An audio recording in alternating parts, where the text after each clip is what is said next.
You're listening to The Globalist, first broadcast on the 11th of April 2025 on Monocle Radio. The Globalist, in association with UBS.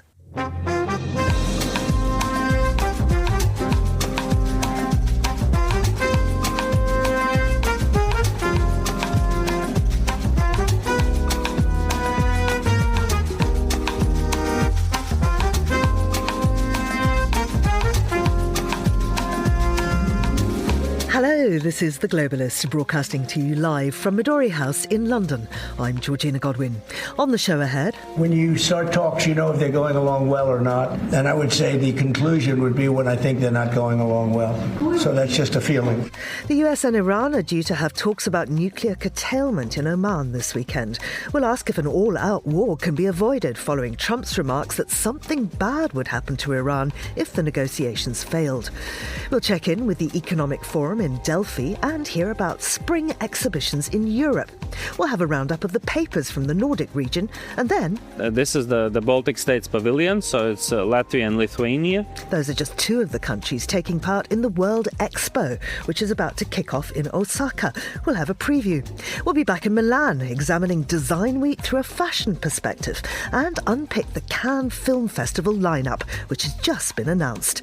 And finally, our usual Friday treat as Andrew Muller reveals what we learned. That's all ahead here on The Globalist, live from London.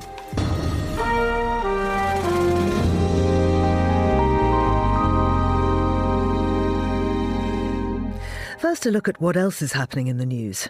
A Russian-American ballerina jailed in Russia for donating to a Ukraine aid group is back in the US after a prisoner swap with a man accused of smuggling electronics to Russia's military. Argentina came to a standstill on Thursday as major unions launched a 24-hour strike. They're protesting President Javier Milei's deep budget cuts. And markets dropped again today as fallout from President Trump's tariffs continued. World leaders are still unsure how to respond to the shake-up in global trade. Do stay tuned to Monocle Radio throughout the day for more on those stories. Now, during Donald Trump's first term, he unilaterally withdrew from the Obama administration's 2015 nuclear accord with Iran. Now he wants to force the country back to the negotiating table. Tehran has been refusing to negotiate directly with Washington. Last week, Trump threatened to bomb the country if Tehran did not come to an agreement, and now he says that his administration will have direct talks with the Iranian foreign minister in Oman on Saturday. I'm joined now by Dr. Marian Messmer, who's a senior research fellow in international security at Chatham House.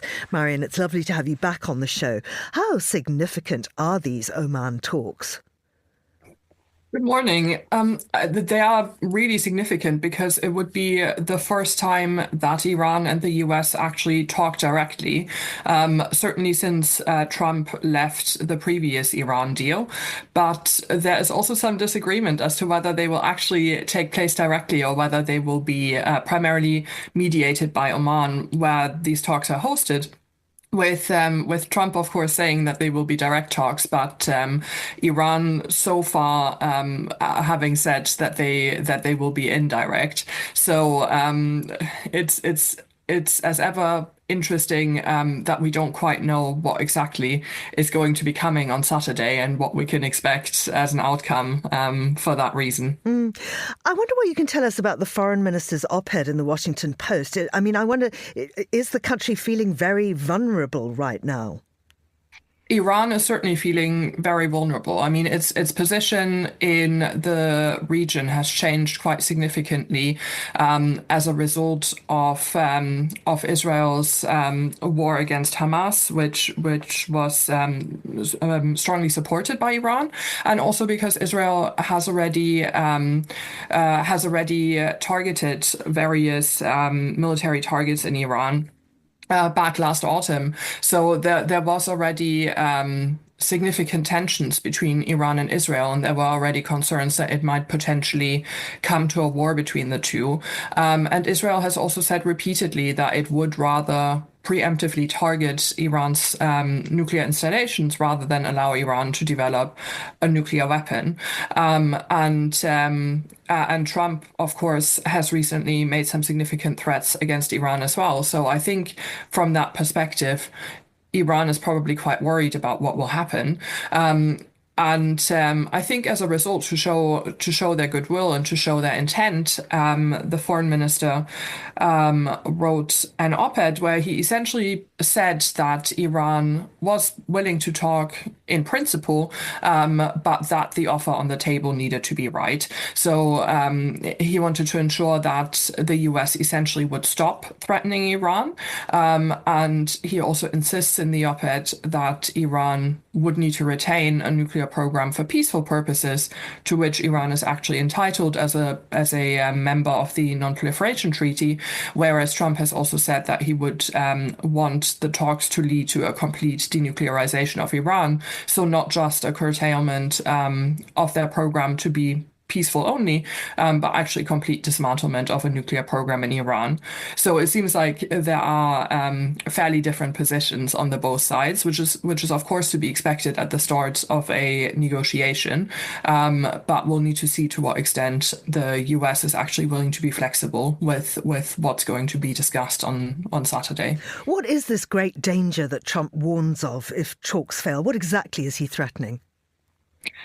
Well, we don't know, which I think is part of what makes the threat difficult to assess. And he might be hoping that the extent to which he's unpredictable and the extent to which this threat is ambiguous is going to make it therefore much more threatening. But Iran has been threatened before over its nuclear program. Usually primarily by Israel, but also by other states in the region, such as Saudi Arabia. And essentially, the threats usually include threats of various bombing campaigns aimed at militarily destroying those nuclear targets. And in the case where some of the installations might have moved underground to make them harder to detect, but also easier to protect, that there might be risk of perhaps a ground invasion followed by an attack. So essentially, we're talking about other states in the region, perhaps with US support, declaring war on Iran, with the intent of destroying Iran's nuclear program militarily. I mean, we have been here before, though. After dropping out of the nuclear deal, Trump responded to the Iranian shoot-down of an unmanned drone by ordering airstrikes on Iranian targets. He called them off with the plane still in the air. So I wonder if he'll go through with it this time. We'll have to see. I mean, I really hope not, right? I mean, we've seen so much instability and violence in the Middle East already over the last few years. And if the Trump administration has made one thing clear so far, it's that they have a really limited appetite for more involvement in war abroad. And so it wouldn't be in keeping with other things the Trump administration has said so far, but then they often are somewhat inconsistent. So we'll just have to wait and see on that one, but I hope that won't be the case. I wonder what an acceptable deal is for Iran. I mean, presumably they want sanctions lifted. How much will they give in return, and what else do they want? I mean, I think probably the lifting of sanctions, probably some sort of a security assurance will be important for Iran, given the threats that we've heard recently. I mean, Iran, for a long time, even after Trump pulled the US out of the Joint Comprehensive Plan of Action, the previous nuclear agreement with Iran, Iran did continue to comply with various verification measures that had been imposed on it. So it actually had been a very willing participant of the previous agreement for many, many years. So I wouldn't be surprised if they are willing to return to some sort of a verification agreement. And there are lots of steps that could be taken there, because Iran essentially has progressively dismantled those steps, probably in an attempt to get the other states in the agreement back to the negotiation table. So that could look like having IAEA inspectors back in Iran. It could look like re-enabling some of the remote verification that has been disabled, which included monitoring cameras in various nuclear facilities and similar things. So there are lots of steps that Iran could take to essentially demonstrate that it is in compliance with an agreement, but it also depends a bit on what the end goal of the agreement is. So if it is something that looks similar to the previous nuclear agreement that was in place, then I'm sure Iran would be happy to agree to something like that. But if Trump was to push for something more comprehensive, then that would be more difficult, because Iran still wants to have access to peaceful nuclear technologies, and without certain facilities, they essentially wouldn't be able to do that. So we know that the Gulf states have refused to get involved with any potential US strikes. Russia's vehemently against them. Is this blowing up the allegiances that Washington's been trying to foster? I wouldn't go that far at this stage, but it could potentially put strain on especially the closer relationship between the US and Russia, because Russia, of course, has had to completely reorient its own relationships during its increasing isolation during the invasion of Ukraine. And Iran has turned into a much more important ally to Russia than it previously was. So previously, Russia was one of the states that had also negotiated and was enforcing the Joint Comprehensive Plan of Action alongside the US and alongside the other states that were part of that agreement. But that, of course, changed pretty significantly after the invasion of Ukraine. And so I would very much assume that given that Russia and Iran have been working quite closely together ever since 2022, that Russia would be more on the side of Iran in this instance than on the side of the United States. But that said, the alliance is not as strong as, some of the formal alliances that we're used to talking about, such as NATO. So I think if there is enough of an incentive for Russia to not support Iran on this point, then I'm sure they could be convinced to do so. So that might also really appeal to Trump, actually, since he likes to see himself as a deal maker, and there are a lot of opportunities for small deals with various actors in this. Dr. Marian Messmer, thank you very much indeed. This is The Globalist.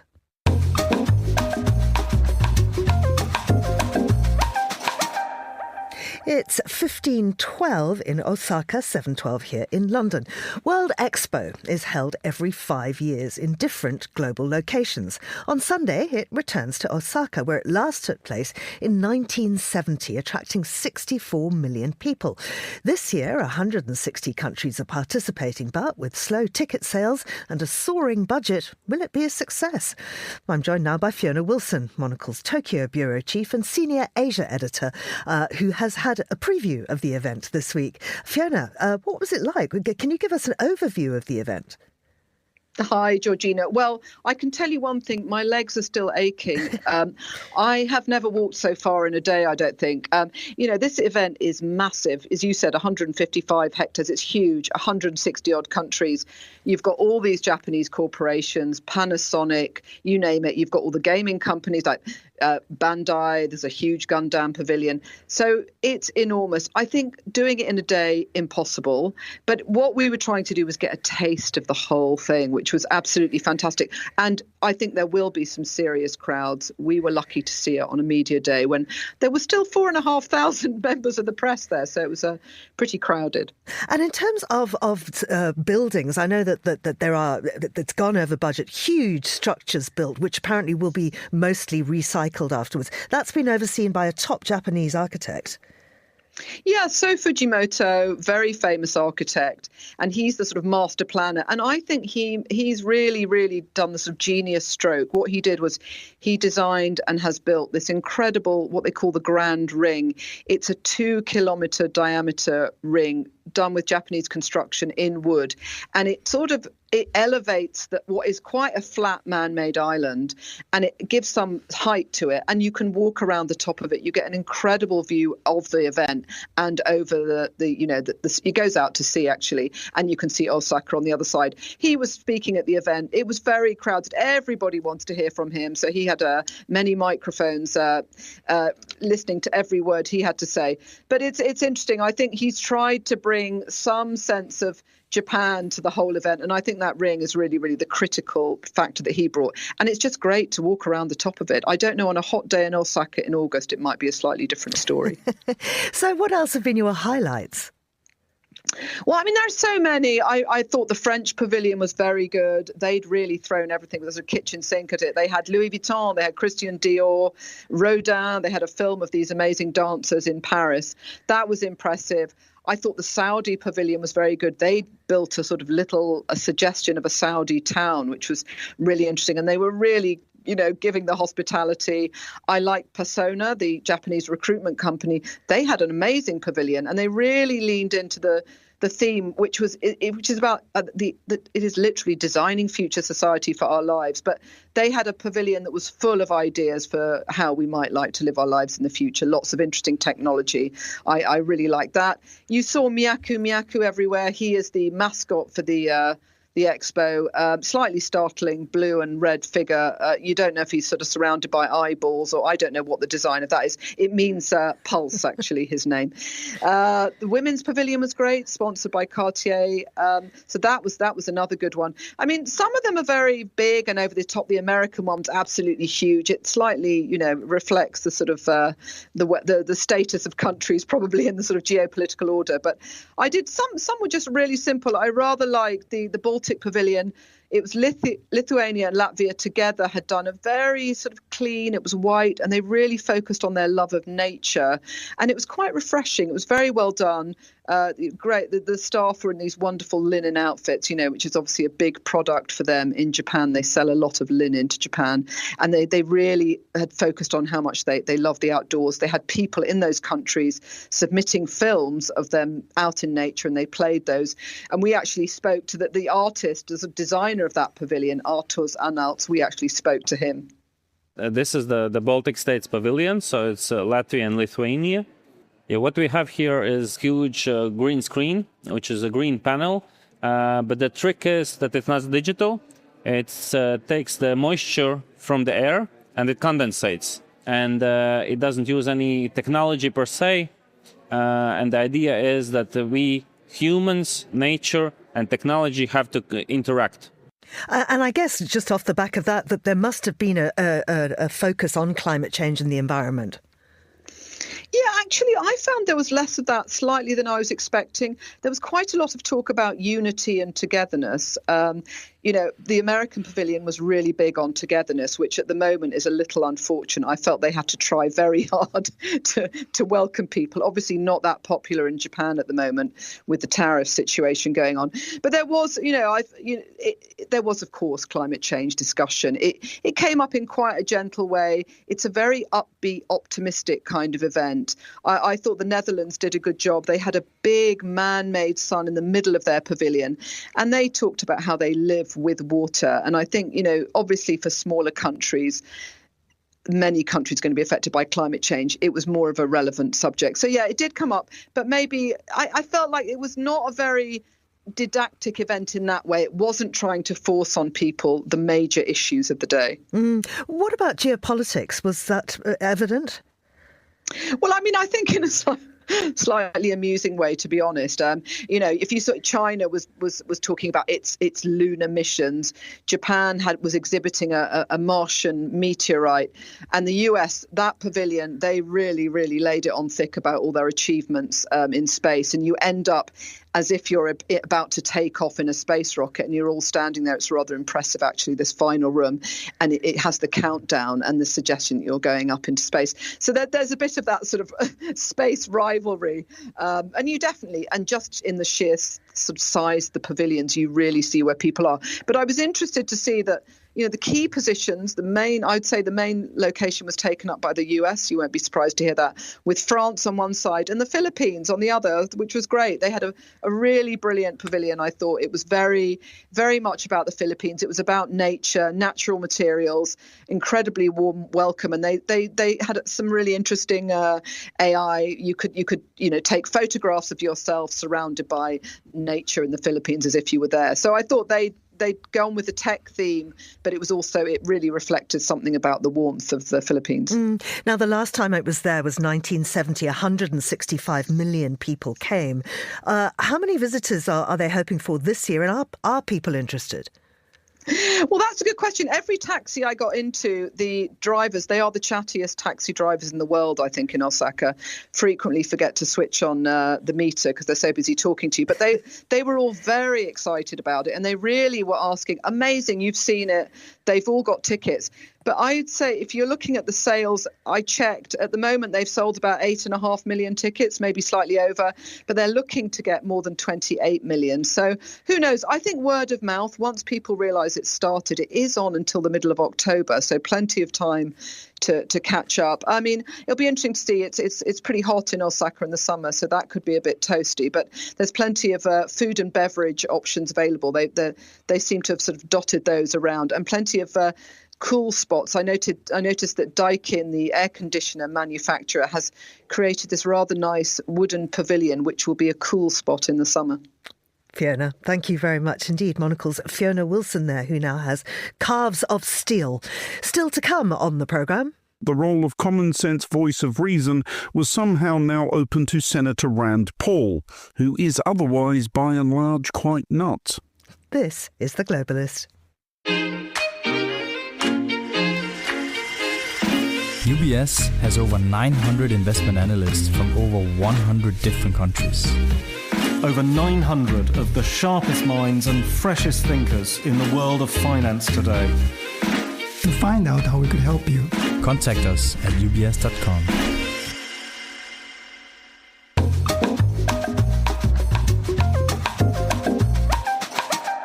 Let's continue now with today's newspapers, and I'm joined by Petri Burtsoff, who's Monocle's Helsinki correspondent. Good morning to you, Petri.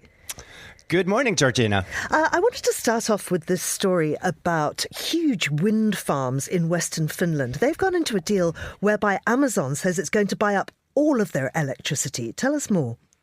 Yes, that's correct. So these two wind farms have a combined capacity of 472 megawatts. And according to their operator, a Swedish company, they are the largest renewable energy investment in the Nordic countries in a couple of years, since 2022.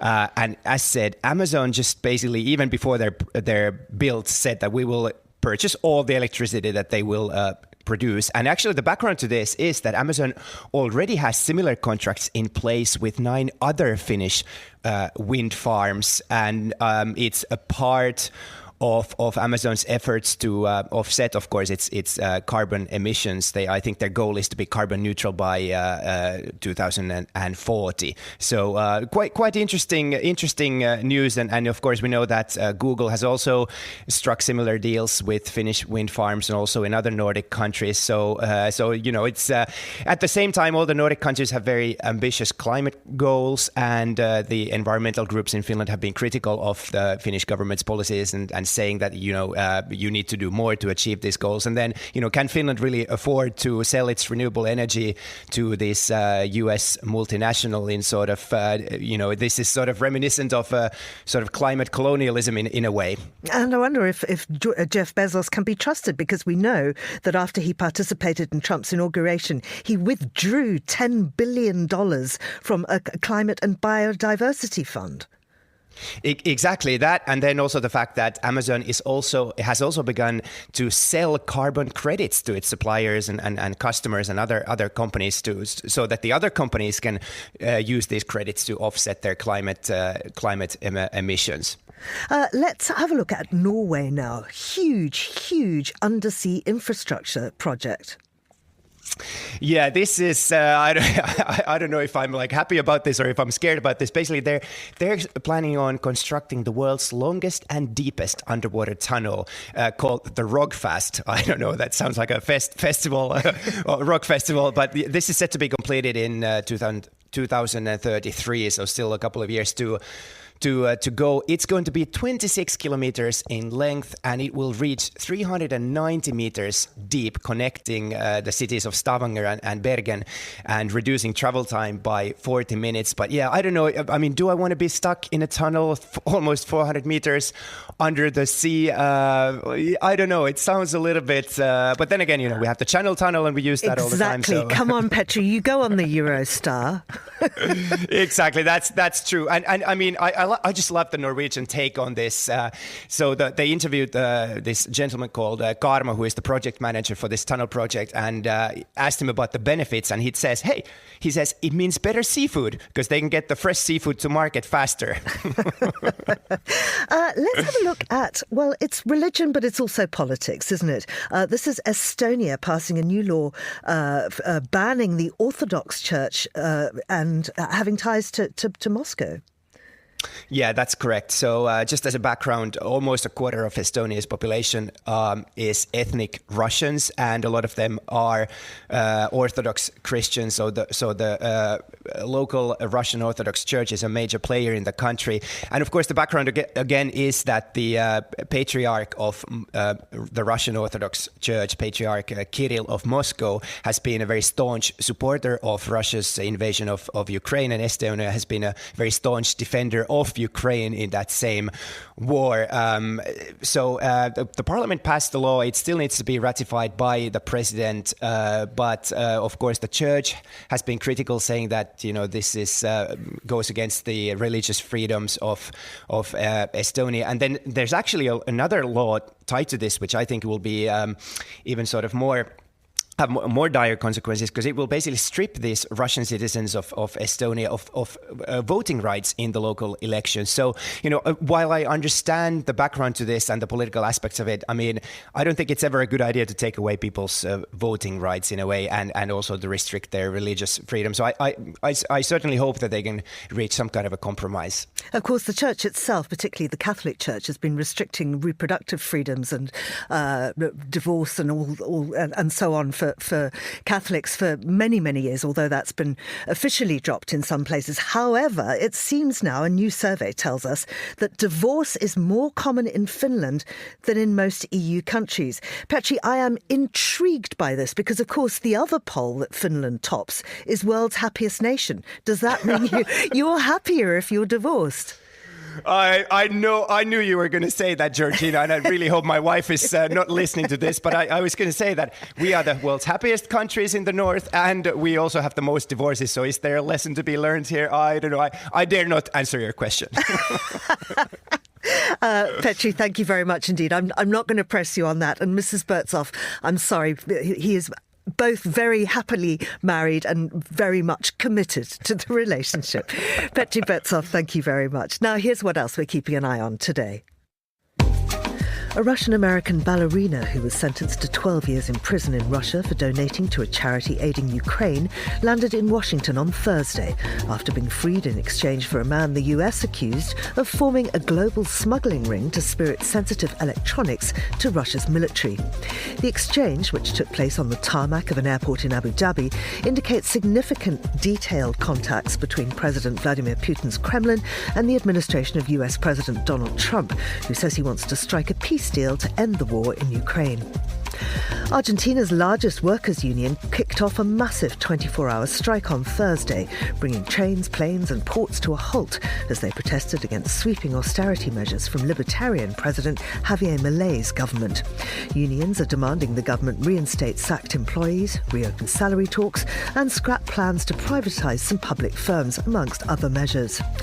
And a week of turmoil unleashed by US President Donald Trump's tariffs showed little sign of easing today, with markets again tumbling and foreign leaders trying to work out how to respond to a dismantling of the World Trade Order. The S&P 500 index ended 3.5 lower on Thursday and is now down about 15% from its all-time peak in February. Asian indices followed Wall Street lower today, with Japan's Nikkei down nearly 5% and Hong Kong stocks heading towards the biggest weekly decline since 2008. This is The Globalist. Stay tuned.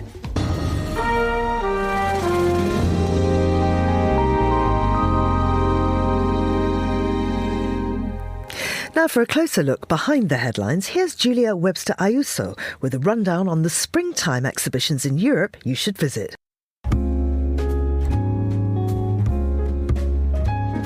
In Paris, David Hockney 25 at the Louis Vuitton Foundation opened on Wednesday and runs until the 31st of August. This David Hockney retrospective is taking over the entirety of the Frank Gehry Design Museum in the Bois de Boulogne Park. Hockney, now 87 years old, travelled to Paris this week to witness the reunion of more than 400 of his works, on loan from over 40 private and public collections. In Rome, Villa Aurora, also known as Casino di Villa Boncompagni, houses Caravaggio's only known ceiling painting. And for the first time ever, its doors are now open to the public. After being at the centre of an inheritance battle between a princess and her stepsons, the villa is now taking centre stage during Rome's Catholic Jubilee year. Visits are part of a major Caravaggio exhibition at Palazzo Barberini, featuring 24 works, from iconic masterpieces to newly discovered paintings. In London, the Cartier exhibition at the V&A opens tomorrow. It's dedicated to the designs of the historic French jeweler and features more than 350 objects, from jewels and rare gemstones to iconic watches and tiaras that chart the evolution of Cartier's history from family business to global luxury giant. Highlights include a rose-clipped brooch worn by Princess Margaret and Grace Kelly's 10.48 carat engagement ring. That was Julia Webster Ayuso. And for more from Monocle's editors and correspondents, do sign up for our free daily newsletter, The Monocle Minute, at monocle.com/minute.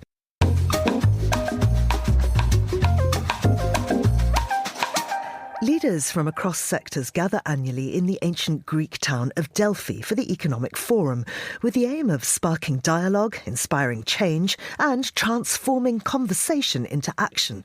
Well, listeners will know that we have a team there to cover the event. And today I'm speaking to our producer on the ground, Anita Riotta. Anita, London is basking in a lovely spring glow. I gather that's not the case in Delphi. Oh, Georgina, I mean, we're so happy to be here, but I have to be honest, when I saw the snow, truly snowflakes on Wednesday morning, I did think, how is it possible that we've left the best week of London weather for arguably the worst week of Greek weather? But the food and the conversation has made up for it. Now, you've done some pretty big interviews. Of course, that's why you're there. You're with our contributing editor, Andrew Muller, who also presents the Foreign Desk. I know he's been speaking to the former Italian Prime Minister, who's also the former EU Commissioner for the Economy. Tell us more about that. Yes, so we spoke with Paolo Gentiloni yesterday, who, as you said, was the former Italian prime minister, and interestingly was prime minister for about half of Trump's first term. So getting his insights into what it's like being an EU leader dealing with Donald Trump, but then also getting to speak with him about the economic fallout of these tariffs. He was EU commissioner for the economy all throughout the pandemic, so was really almost an architect of the recovery plan for Europe. So he is someone that has had his feet sort of in both of these camps. And he really just laid out for us what he thinks the best way to tackle Donald Trump on a political front is, and then also understanding him economically, making the case that actually the Donald Trump who sort of had his showdown with Zelensky in the White House, and then also the Trump that goes and announces these tariffs that sort of unpin the global economic order. We have to think of those two Trumps in the same way, which I thought was a very unique perspective into the man. Now, you also spoke to Kyriakos Mitsotakis, the Greek Prime Minister. Yes, we were so fortunate that we could get some of Prime Minister Mitsotakis' time. He has spoken with us before, and, he is currently the leader of an EU country, a NATO country. He knows better than most what it's like to have a complicated geopolitical relationship with a neighbor. So there was a lot for us to get in there and unpack with him. He does seem optimistic. Trump has always actually had quite a good relationship with the Greeks and has always seemed to be a fan. He actually came out and had very nice things to say about Mitsotakis in recent days. So he seems like he could almost be another sort of Giorgia Meloni, the Italian prime minister, maybe a bridge between the EU and the US, which was really amazing to get his insights on. And Andrew spoke with the Greek PM, and he did kick off the interview asking him just what on earth is it like being the head of state of an EU and NATO country at this moment in time? In every crisis, I want to see the possible opportunities, and certainly the last 2 months have been, in a sense, a sort of rude awakening for the European Union, especially for those of us who have been making the case for Europe's strategic autonomy. I'm happy to see that at least some progress has been made in terms of the decisions that we have taken at the level of the European Council. I mean, where do you see those opportunities, though? Is this in the idea of a more united, more cohesive Europe? Well, at the end of the day, we have to realize that the strategic challenges that we have to address require bold decisions. And when I'm talking about bold decisions, obviously, I'm also talking about financing and about putting money on the table, especially when it comes to defense. For example, I have been advocating for more fiscal flexibility at the national level in order to finance defense spending for quite some time. When I first raised this issue, my colleagues were not ready to move down that path. I'm happy to see now that the progress is being made in that direction. We have a new financial instrument, SAFE. It's 150 billion euros of loans, which is not my preferred solution, but at least it's a step in the right direction. And Anita, when can we hear the full version of both of those interviews? We will be able to hear the full version of both of those interviews on next week's Foreign Desk, which will come out at Saturday noon London time. We're really, really excited to share it with you all. Anita, thank you very much indeed. That's Anita Riotta, who's at the Delphi Economic Forum.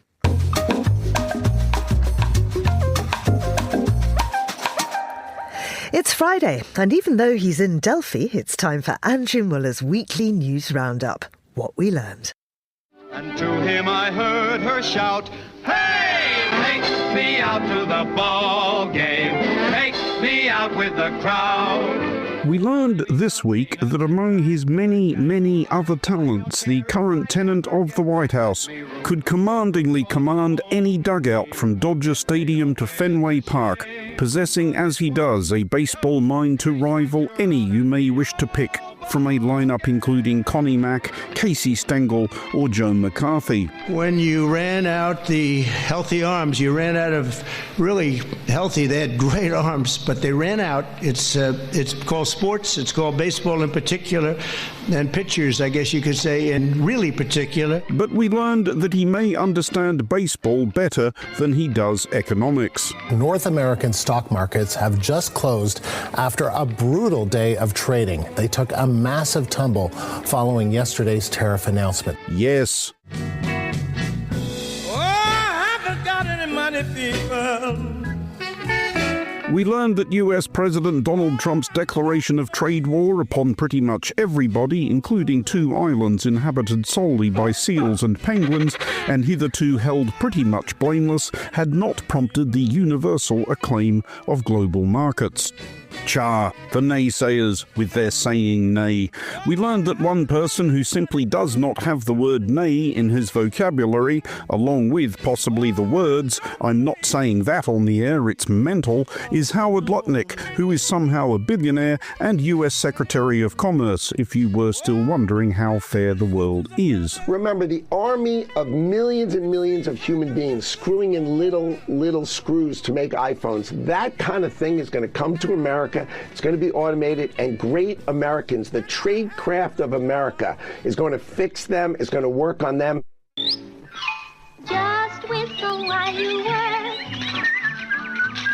We learned, however, and at the risk of being seen to say nay, of one possible flaw in Lutnick's vision of a gleaming tech utopia in which Americans are all employed oiling the robots which build iPhones, which to be honest sounds like something robots could also do. But anyway, we learned that the numbers had been run on what an iPhone manufactured in America by robots oiled by Americans on American wages would cost in shops. If Apple were to actually relocate its production lines from China to the US, the price of an iPhone would likely have to triple.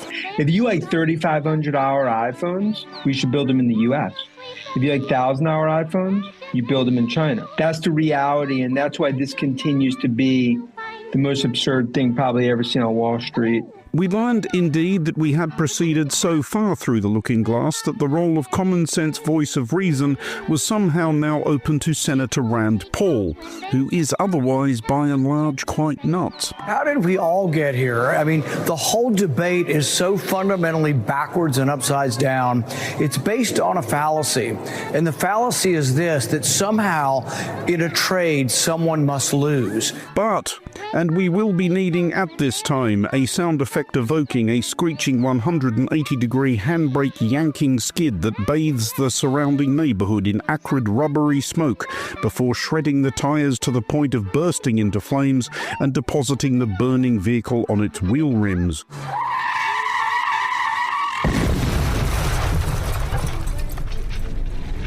Global stocks have rallied after a sudden tariff turnaround by Donald Trump. The US president is suspending reciprocal tariffs on most nations for 90 days.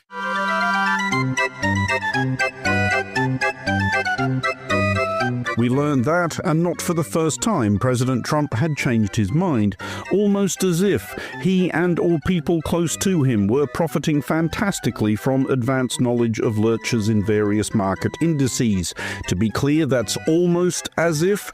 Pretty sure that gets us off the hook. But we learned that the orchestrator of all this havoc was buoyed by the endorsement of the only people whose opinion really matters, somebody and his good friends, they. I had somebody say the most successful first month in the history. Now they said the most successful 100 days in the history of our country, and I believe that's right. We have, of course, reached out to somebody and they to confirm these quotes, and we expect to hear back from somebody and they shortly, because there is surely no conceivable doubt about their existence.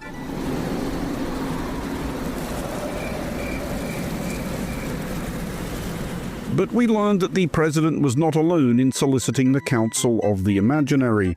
We learned upon going into it a bit further that the intellectual inspiration for Trump's week of switching the global economy on and off and on and off again was senior counselor and recent jailbird Peter Navarro, who has previously repeatedly cited the works of an economist called Ron Vera, and anagram enthusiasts such as Congressman Jamie Raskin of Maryland may have guessed where this is going. The basis for this most imbecilic and destructive trade war in the history of the world is the profound economic research and policy writings of one Ron Vera, a completely fictional economist conjured up by Trump advisor Peter Navarro, a real person who Elon Musk just called, quote, a moron. And that he is an Englishman.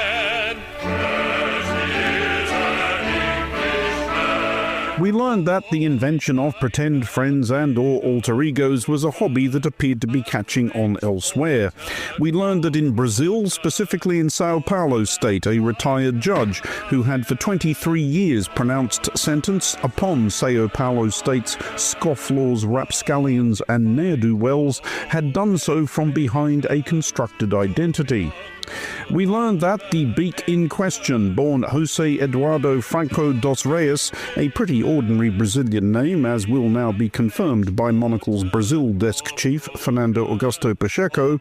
That does sound very much like the kind of thing a Brazilian would be called. Yes. Had passed himself off his entire judicial career as the son of English aristocrats by the extremely convincing and not at all oversold alias of Edward Albert at Lancelot, Dodd, Canterbury, Caterham, Wickfield. We learned that though Judge Edward Albert Lancelot Dodd Canterbury Caterham Wickfield has now rather unsportingly been charged with a variety of offences, no summons has been served as he appears to have vanished. We would humbly suggest to Sao Paulo Plod that they call their French colleagues and ask them to look for a recently arrived employment-seeking jurist called Jean-Pierre Louis-François Napoléon Charlemagne Eiffel Aznavour. For Monocle Radio, I'm Andrew Muller. Thank you, Andrew. This is The Globalist on Monocle Radio.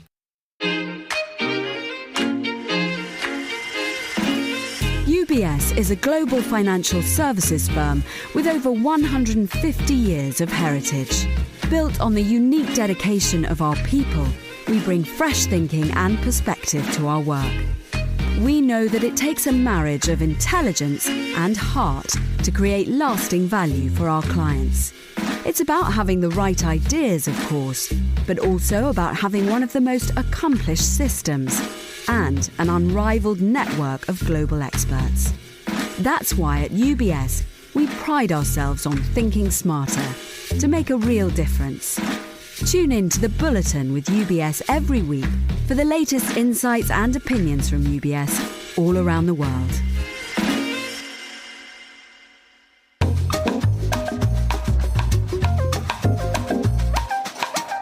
It's 8:45 in Milan, 7:45 here in London, and it's time to talk fashion with Natalie Teodosi, who's Monocle's fashion director. Now, she's fresh in from Milan, where Salone del Mobile and Milan Design Week are in full swing. Natalie, you must be absolutely exhausted. You had very, very packed days, and you just got back late last night. Hi, Georgina. Yeah, and a little bit overstimulated, I guess, because there was just so much to take in during Milan Design Week. It was my first one. I usually go to Fashion Week, so it was also quite interesting to observe the differences in the two communities. And also how they come together. I got this press release this week going, Loewe makes teapots. So there's a whole kind of coming together of fashion and design at the Salone. Exactly. It's something that has been bubbling up for a few years now, but I think this year in particular, you could really feel it, that there's a strong presence from the fashion world. Like you said, Loewe did one of the nicest presentations. They worked with everyone from David Chipperfield to artisans in Korea to create this one-off handcrafted teapots. Loro Piana made custom-made furniture, Hermes, Ralph Lauren, everyone was present, inviting people in, hosting cocktails in the evening. So you could really feel the presence of the fashion industry in the event. I was very interested to see that you were talking about the Miu Miu Literary Club. Yes, so not necessarily a design-centered initiative, but Miu Miu has this is the second year that they've been doing a literary club. So they've taken over the Circolo Filologico in Milan and get together authors, writers, curators, and host 3 days of talks.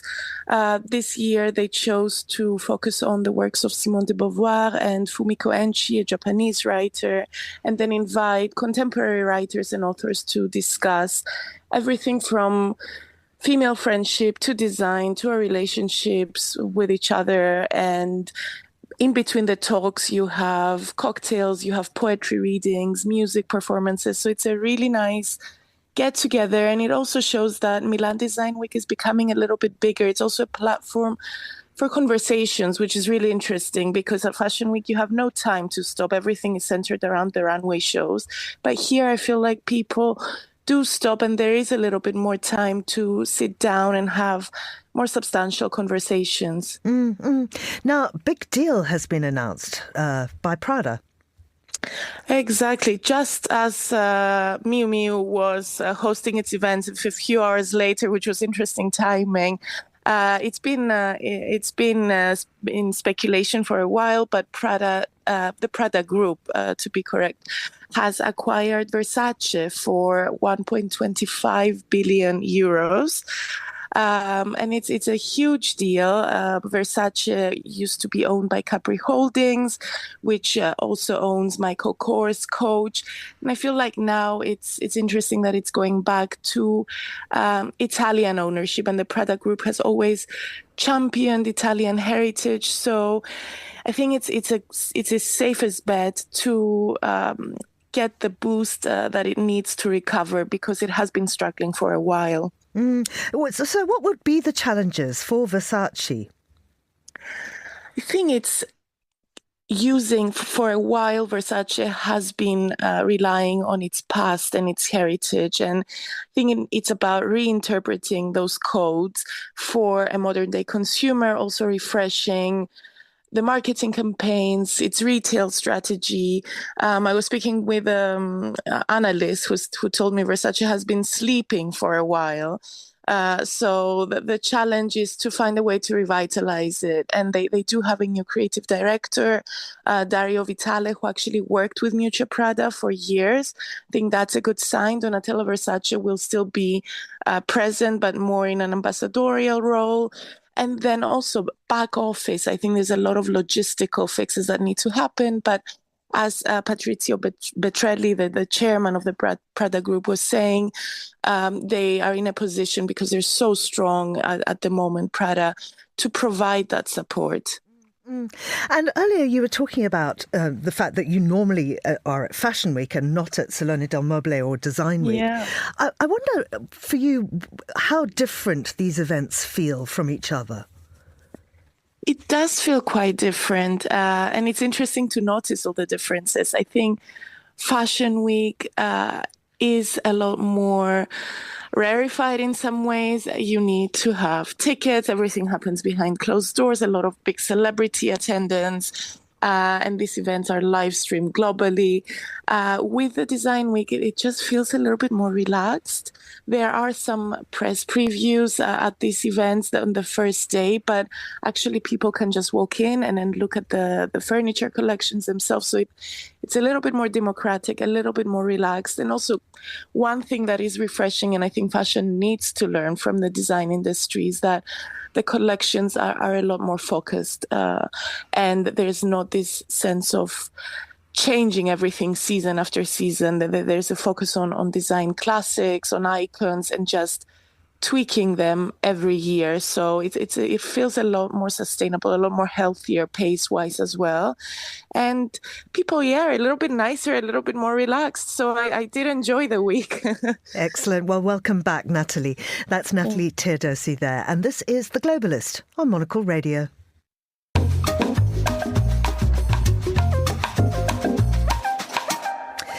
The Cannes Film Festival has announced the lineup for this year, and to give us an overview, I'm joined now in the studio by the fantastically glamorous film critic Karen Krasanovic. Well, hello, good morning. Tell us about this lineup. What's caught your eye? Well, it's the 78th Cannes. Who would have thought it? And it's just Cannes Extreme. If you wanted to look at a template of the festival, this would be it. So we've got a lot of European films, obviously, in competition. But we've also got some interesting things out of competition. I kind of don't know where to start. So let me just say, out of competition, we've got veteran Hollywood actor Scarlett Johansson. She's in Un Certain Regard. That's a sidebar. With her first directorial debut, called Eleanor the Great, and it stars June Squibb and Chiwetel Ejiofor. And I am just so up for that cast because Chiwetel is fantastic and June Squibb is also amazing. She should have been more in the awards running this year. And also British actor, we all recognize him, Harris Dickinson. He's also in the sidebar competition with Urchin. With this feature, his first feature, he said it's about mental health and people who fall between the cracks. So that's going to be cheery. But that's all right, because we've got Robert De Niro coming in to get his honorary Palme d'Or, one of many, many stars who have received this. We've also got Wes Anderson bringing The Phoenician Scheme. Now, 2 years ago, he did Asteroid City. Wasn't as good, I have to say. I had a little snooze. But he's back with a much spikier, more wonderful film. Then it's a very, very packed program. It's very exciting. Now, Tom Cruise is going to be there. He is. He's coming again now. Again, sort of just post-COVID or mid-COVID, he showed up with Top Gun Maverick, or as everybody likes to call it, Top Gun 2. No, it's Maverick. And he's coming in with the latest Mission Impossible, The Final Reckoning. We'll see if it is. Well, you're actually working on a cruise film right now. Yes, I am working on one. I've signed an NDA, and that's all I can say. But I am working on a new one. And whenever Tom Cruise, sorry, we're not on a first name basis. I think you are, actually. Well, he is with everybody, all his fans. We follow each other on X. He brings a lot of passion and a lot of dedication to everything he does, and I think that shows because he's there, he's present. He's actually the last big movie star, if you think about it. He's kind of got a little bit of, Betty Davis and Joan Crawford rolled in there as well. Fabulous. Yeah, he really is fabulous. Yeah. And I think also that this festival is going to be amazing. It's the second time that they've had in consecutive, there's 2 twos. Juliette Binoche is serving as the president of the jury. She's succeeding Greta Gerwig from last year. And so there's just a lot of star power this year and a lot of extremely interesting first-time films and second films. Now, last year's Palme d'Or winner, Anora, went on to score the Oscar for Best Picture. Yes. And Emilia Perez, The Substance and Flow, also became awards heavyweights. How likely is that to happen again this year? It is unusual. I think the Sean Baker Anora thing was actually building, and he'd been an independent filmmaker for such a long time, and I think that just gave him a little boost. Also, the topic, I think, helped a lot. I think people like to see a young actress who is playing a sex worker with such conviction, I suppose. And I'm not being cynical about it either. I think that Cannes is mainly a European platform, and I think consistently that you get more, widely distributed films from the Venice Film Festival. But Cannes is one of the best-known festivals in the world. I mean, it's renowned for being international, though. Are there any international highlights? Oh, I mean, you can look at almost absolutely every single thing here. We've got Joachim Trier with Sentimental Values. We've got Ari Aster with Eddington. There's just, I could just read the entire list, really. We've also got Bono's come in with a movie as well, and Spike Lee, although he wasn't on Terry Fameau's list, he is bringing in, out of competition, his next film starring Denzel Washington, called The Highest to the Lowest. And I would, that's probably the one that I'm going to want to see the most. Yeah. This year's Cannes Film Festival is being described as the first true post-strike festival. Is that the feeling for you? I think so. It seems to me as if it's a much more packed. Every year thousands of films apply to come to this festival. It does feel very fully formed. It doesn't feel like people are holding back. And I'm not getting a lot of sense of people holding the films for another festival or waiting until next year or whatever. So I do feel it's kind of back on form. Don't forget that they did have Russian embargoes, I think, last year. So I'm not sure if that's actually going to be still in action, which makes the Croisette somewhat quieter, strangely. But it looks as if it's a very, very broad selection of films and a very exciting one. And particularly, if you speak a lot of languages, you're going to be in really good shape. Tell me about the partying side, because it's always huge, isn't it? Well, yes, it is. But the problem is, if you go there, okay, there are a lot of people who go to Cannes, and I meet them, and they go, I've never seen a screening while I've been here. Because they're too busy taking meetings, bumping into people, having drinks, going to parties, and sleeping and doing business. Now, a lot of deals aren't necessarily made there, but they're certainly set up. Whereas if you're there as a journalist and you're there to report on the festival, you almost don't have time for parties because you've got very early screenings at 8 a.m. and there's a queue. And then you've got very late screenings, midnight, and there's a queue. So it's a lot of queuing. And also it rains sometimes. So you have to be careful what you're wearing. So it's a very challenging festival. They put up barricades and, yes, all that. Karen, thank you very much indeed. That's Karen Krasanovic there. And that's all we have time for on today's programme. Thanks to our producers Laura Kramer, Chris Chermak and Ryuma Takahashi. Our researcher Francesca Gilks and our studio manager Elliot Greenfield, with editing assistance from Mariella Bevan. After the headlines, there's more music on the way. The Briefing is live at midday in London and The Globalist returns at the same time on Monday. I'm Georgina Godwin. Thank you for listening.